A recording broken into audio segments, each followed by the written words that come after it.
Welcome back बच्चों, कैसे हैं आप लोग। उम्मीद करता हूं आप लोग बहुत अच्छे होंगे और आपके 10th बोर्ड एग्जाम की तैयारी भी बहुत अच्छे से चल रही हो। बच्चों, आज की इस वीडियो में हम लोग बात करने वाले हैं चैप्टर नंबर 6 ट्राइंगल का एक बहुत ही इंपॉर्टेंट थ्योरम जिसका नाम है थेल्स थ्योरम। बच्चों, ये एग्जाम में प्रूफ करने के लिए पूछा जाता है और कम नहीं 4 नंबर का तो ये पूछा जाता ही जाता है। मैं आपको एक बात बता देता हूं बच्चों कि जब भी हमको कोई थ्योरम पूछा जाता है तो उसका स्टेटमेंट जो होता है ना, वो पहले से दिया हुआ होता है।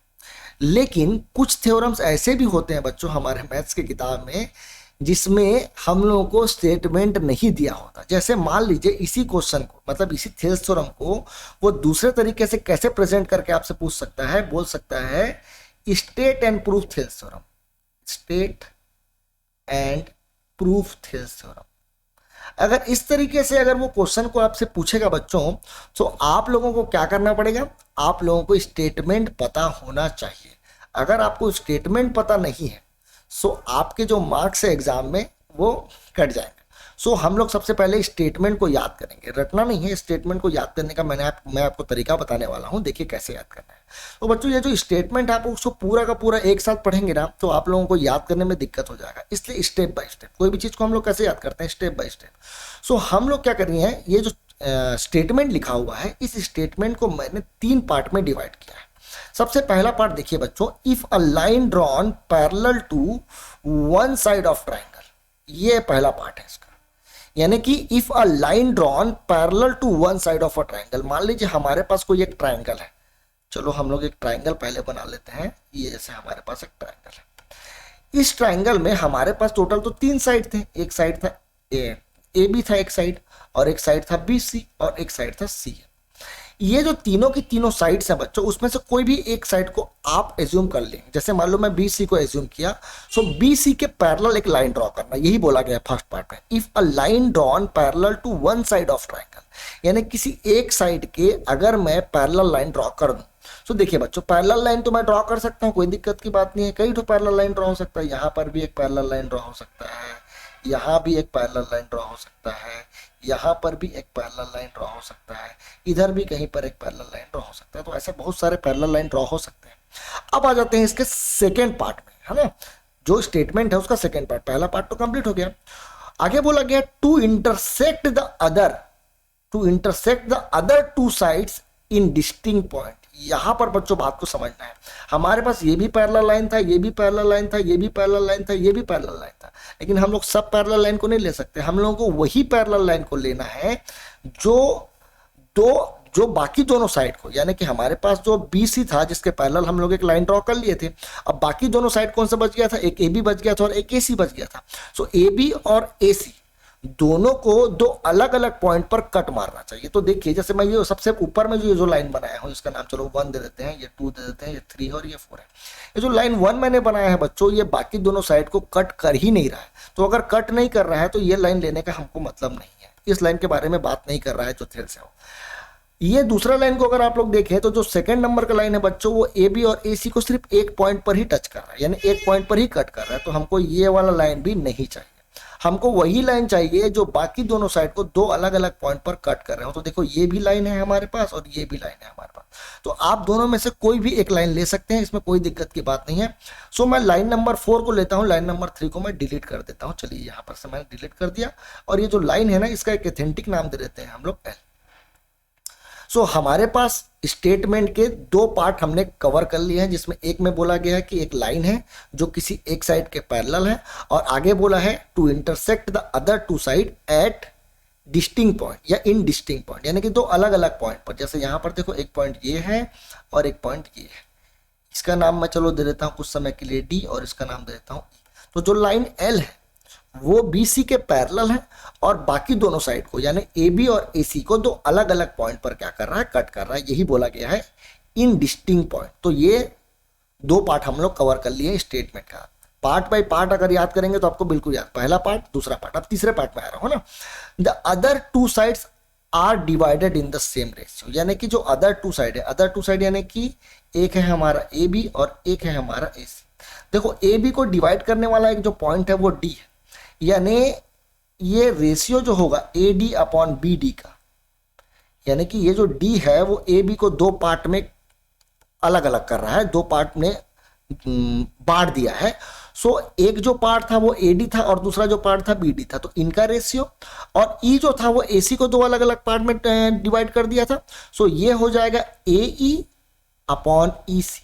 ये जो रेशियो है ना बच्चों वो दोनों बराबर होगा, ये बोला गया थेल्स थ्योरम में। ये बहुत इंपॉर्टेंट चीज जो थेल्स था, थेल्स नाम का जो एक मैथमेटिशियन था, उसने ये बहुत इंपॉर्टेंट चीज नोटिस की कि अगर किसी ट्राइंगल के किसी एक साइड से मैं पैरेलल लाइन ड्रॉ कर दूं जो बाकी दोनों साइड को दो अलग अलग पॉइंट पर कट कर रहे हो, तो वो बाकी दोनों साइड को इक्वल रेशियो में क्या कर रहा है, डिवाइड कर रहा है। देखिए ये जो लाइन है ना बच्चों एल, इसको आप कहीं पर भी ड्रॉ कर लीजिए, उसके ऊपर भी अगर मैं ड्रॉ करूंगा तो भी ये इक्वल रेशियो में ही डिवाइड करेगा। रेशियो बराबर है ना, ये नहीं कि मैं ये एडी और बीडी को बराबर बोल रहा हूं, उसके बारे में बात नहीं कर रहे हैं ना। कई लोग ये समझने लग जाते हैं कि एडी और बीडी बराबर है। मैं डी को मिड पॉइंट नहीं बोल रहा हूं, मैं ये बोल रहा हूं कि एडी अपॉन बीडी, यानी एडी और बीडी का जो रेशियो है वो रेशियो बराबर होगा ए और ईसी के रेशियो के। सो यही था हमारा थेल्स थ्योरम। सो बच्चों किसी भी थ्योरम को जब हम लोग को प्रूव करना है तो उसका सबसे पहला पार्ट होता है हमारा स्टेटमेंट, और स्टेटमेंट के बाद हम लोग देखेंगे क्या, गिवन। गिवन में हम लोग क्या लिखने वाले हैं बच्चों, तो जो यहां पर आपको फिगर में मेंशन रहता है वही हम लोग को गिवन में लिखना रहता है। तो गिवन में हम लोग लिखेंगे a triangle ABC, a triangle ABC where line L parallel to BC, जो लाइन एल है वो क्या है, पैरेलल है, विच इंटरसेक्ट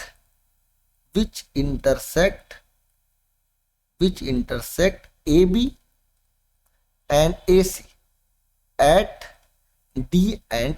ये भी लिखना बहुत जरूरी था कि जो लाइन है L है वो AB और AC को कहां पर इंटरसेक्ट कर रहा है, तो D पर इंटरसेक्ट कर रहा है और E पर इंटरसेक्ट कर रहा है। तो ये गिवन था बच्चों, गिवन में कोई टेंशन नहीं है।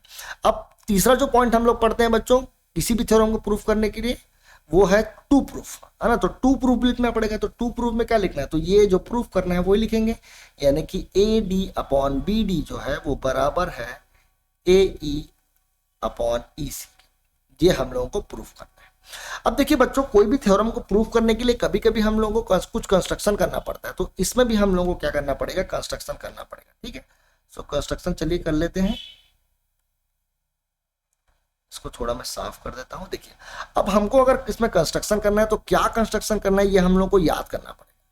नहीं, याद नहीं करना पड़ेगा। देखिए मैं अभी जो कंस्ट्रक्शन कर रहा हूं वो क्यों कर रहा हूं आप लोगों को थोड़ी देर बाद समझ में आ जाएगा। तो सबसे पहले ये देख लेते हैं कि कंस्ट्रक्शन करेंगे क्या। तो मैं क्या करूंगा, मैं इस ई से एक लाइन ड्रॉ करूंगा इस एडी पर, ऐसा कुछ। देखिए ना, ये ई से मैंने एक लाइन ड्रॉ कर दिया इस तरीके से, ई से मैंने एक लाइन ड्रॉ कर दिया। ये जो लाइन है ना बच्चों वो परपेंडिकुलर है, किसके परपेंडिकुलर है, एडी के परपेंडिकुलर है। तो मैंने लेट सपोज इसका नाम दे दिया एफ। सो मैंने क्या ड्रॉ किया, draw E F perpendicular to, ये परपेंडिकुलर टू का साइन है, परपेंडिकुलर टू एडी जो कि एडी के परपेंडिकुलर है, और साथ ही साथ एंड जॉइन बीई, बीई को क्या कर देंगे, ज्वाइन कर देंगे। ठीक है, ऐसा कुछ। ठीक है, बीई को मैंने क्या कर दिया है, ज्वाइन कर दिया है, और ये जो ई एफ बनाया है वो परपेंडिकुलर है, याद रखेंगे। ठीक है, अभी ये मैं क्यों ड्रॉ किया हूं ये आप लोगों को थोड़ी देर बाद समझ में आ जाएगा जब हम लोग प्रूफ करने जाएंगे। तो देखिए कैसे प्रूफ होगा। सबसे पहले ना हम लोगों को एक ट्राइंगल दिखाई दे रहा होगा, ट्राइंगल ए डी। यहां पर देखिए मैं इसको शेड कर रहा हूं तो आप लोगों को क्लियर होगा। ये देखिए, ये मैंने ट्राइंगल को क्या कर दिया, यहाँ पर शेड कर दिया है। तो ट्राइंगल जो शेडेड में दिख रहा होगा वो ट्राइंगल हम लोग लेंगे, मान लो ट्राइंगल एडीई को।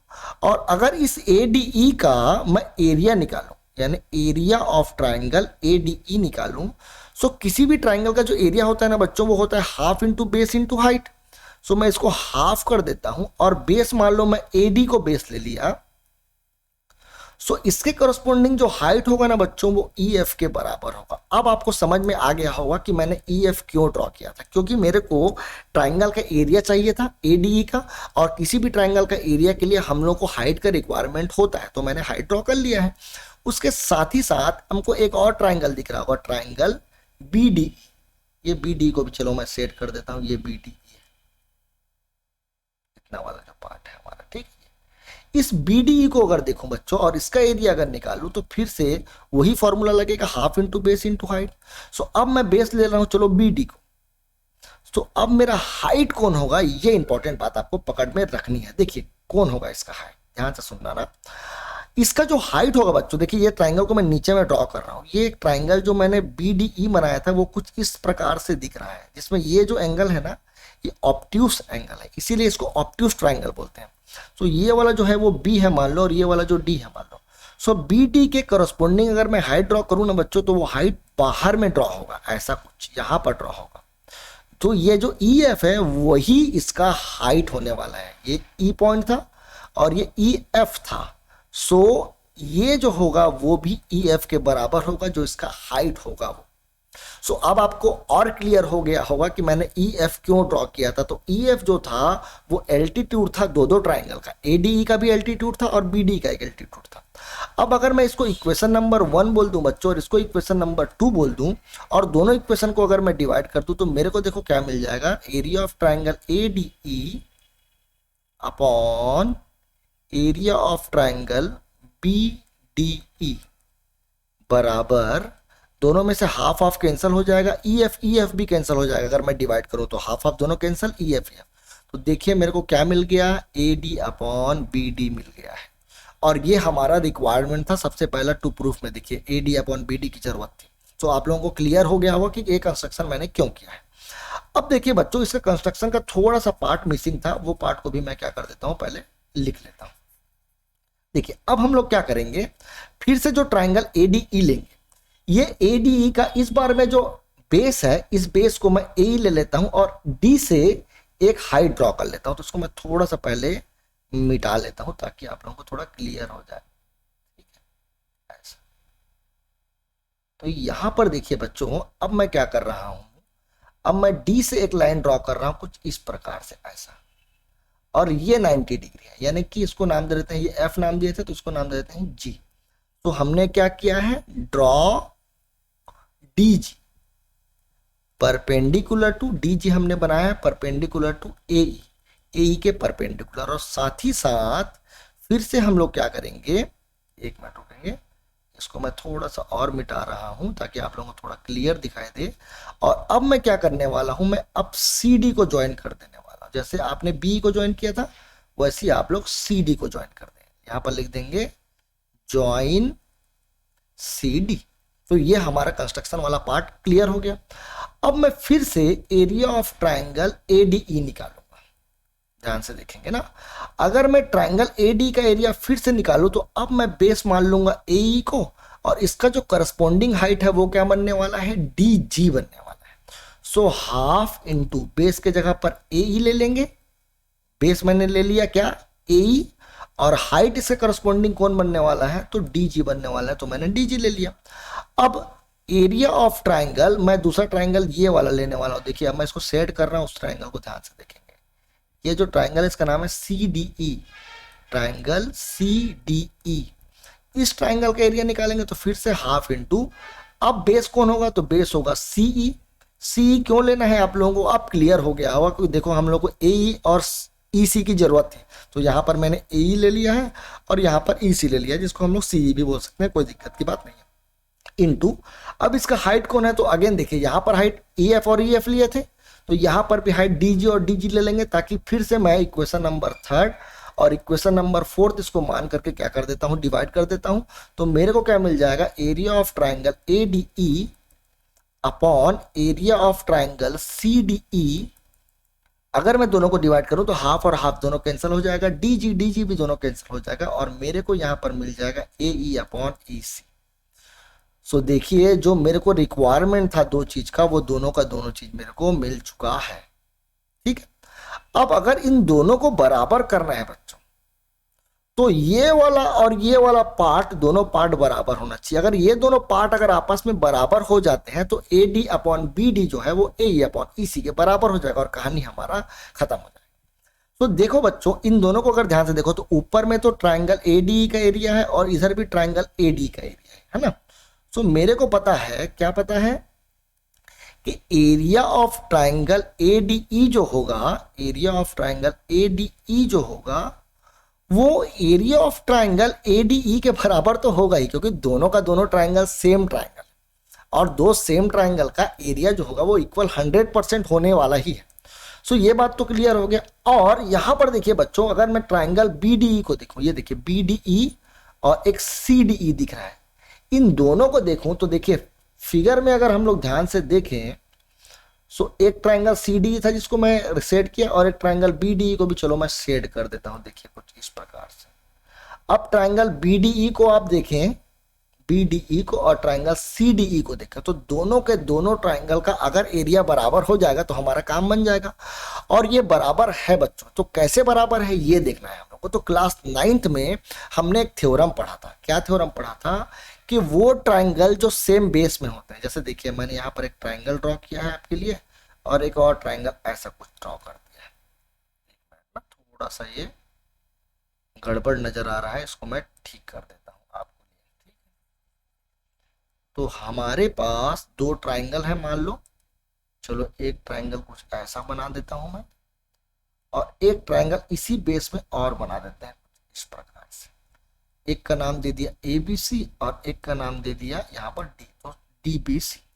इन दोनों का बेस सेम है, और ये लाइन और यहां से अगर मैं कोई एक लाइन ड्रॉ करूं और ये दोनों पॉइंट को टच करता हुआ जाएगा तो मैं इसको बोलता हूं इन द सेम बेस।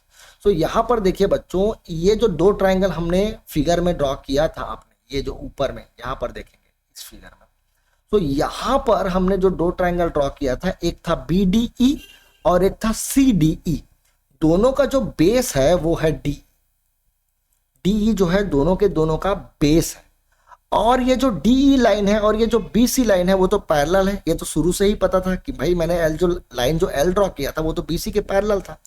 सो मैं बोल सकता हूं बच्चों कि दोनों के दोनों का बेस सेम है, यानी कि यहां पर मैं लिख दूं सीधा ट्राइंगल BDE का जो एरिया है वो एरिया ट्राइंगल CDE के एरिया के बराबर है। क्यों बराबर है? तो मैं लिखूंगा triangles are on the same base and between same parallel, है ना। दो ट्राइंगल जिनका बेस सेम हो और बिटवीन सेम पैरेलल हो, दोनों का एरिया बराबर होता है। अब क्या करेंगे, इसको इक्वेशन नंबर 5th मान लो, इसको इक्वेशन नंबर 6th मान लो, और दोनों के दोनों को डिवाइड कर दो। तो देखो हमको मिल जाएगा area of triangle ADE upon area of triangle BDE बराबर हो जाएगा area of triangle ADE upon area of triangle CDE के। बाय डिवाइडिंग लिख देंगे, है ना भाई, by dividing 5th and 6th, ये लिखना ना भूलेंगे। अब देखिए ये किसके बराबर था, ADE अपॉन BD किसके बराबर था, AD अपॉन BD के। तो इसके जगह पर मैं AD अपॉन BD लिख लेता हूं। उम्मीद करता हूं आप लोगों को दिखाई दे रहा होगा। और इसके जगह पर क्या लिखेंगे, ADE अपॉन CDE के जगह पर, CDE के जगह पर क्या था, AE अपॉन EC था, तो इसके जगह पर मैं लिख दूंगा AE अपॉन EC, और यही हमको प्रूफ करना था। सो बच्चों आप लोगों को हमेशा से ये याद होना चाहिए कि कोई भी जो ट्राइंगल में अगर मान लो कोई मैं एक पैरेलल लाइन ड्रॉ करता हूं, सो वो पैरेलल लाइन बाकी दोनों साइड को इक्वल रेशियो में डिवाइड करता है। और जब भी रेशियो बच्चों बराबर होता है, बहुत इंपॉर्टेंट बात बता रहा हूं, ध्यान से सुनेंगे इस बात को, अगर रेशियो बराबर होता है, सेम होता है, रेशियो जो है अगर वो सेम है, तो उसको हम लोग प्रोपोर्शनल भी बोलते हैं। क्या बोलते हैं? प्रोपोर्शनल भी बोलते हैं। सो इसीलिए इस थ्योरम को बेसिक प्रोपोर्शनैलिटी थ्योरम भी बोलते हैं, BPT। तो एग्जाम में आपको यह भी बोला जा सकता है कि state and proof BPT।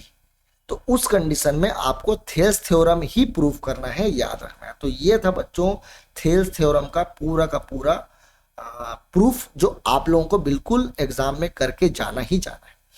Next video में हम लोग मिलेंगे इससे रिलेटेड कुछ क्वेश्चंस के साथ, जो आपके एक्सरसाइज नंबर 6.2 में गिवन है। आज की इस वीडियो के लिए थैंक यू।